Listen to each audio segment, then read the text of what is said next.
From 5th century Israel comes the story of King David and the giant.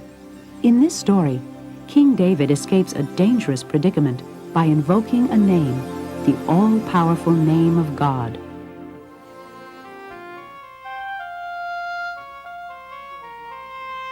You know the story of David and Goliath. How little David killed the giant with a slingshot. And you might know that David became a king of ancient Israel during the days of the Bible. But you probably didn't know that Goliath had a younger brother. He was bigger than Goliath and meaner. His name was Ishbi-Benob. He lived in a cave in the desert.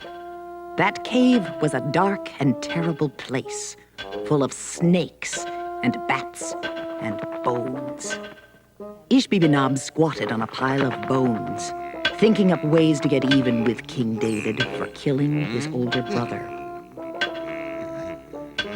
One day, while hunting, King David chased a deer right into Ishbi-Benob's cave.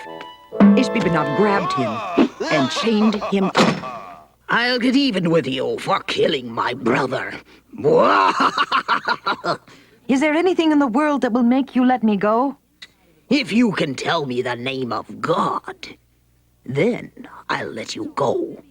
Nobody knows the name of God, and nobody ever will. In that case, I'll just have to throw you to my hungry lions. Meanwhile, at the royal palace, David's friend, General Abishai, worried about the king.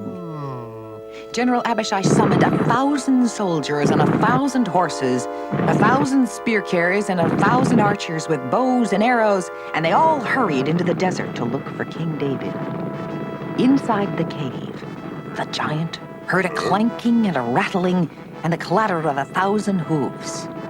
He looked outside and saw General Abishai with the army of Israel. He yanked King David out of the chains, dragged him out where Abishai could see him. Then he threw King David up into the air, up into the clouds. To make matters worse, the giant brought out his cage of lions, so that when David finally fell down from the sky, he would land right inside the cage and be killed. They watched King David rise farther and farther into the air, and at that very moment, they saw a miracle. Up in the sky, the clouds parted, and they saw God himself. God leaned forward and whispered his name to King David. Just as he started to fall to earth, David shouted to Ishbi-Benob, "I'll tell you the name of God. God's name is..." But I don't know what King David said, because no one else before or since has ever known God's name. The moment he spoke the name of God, David stopped falling and floated back to earth. When the giant heard the name of God, he knew he was beaten.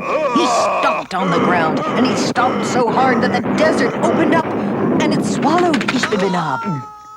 And that giant was never heard from again. It's a good thing the story turned out this way, because if David didn't overhear the name of God, and if he didn't escape from Ishbi-Benob, then he and his wife would never have had a baby boy, and that boy would never have grown up to be wise King Solomon. And history would be different than it is today.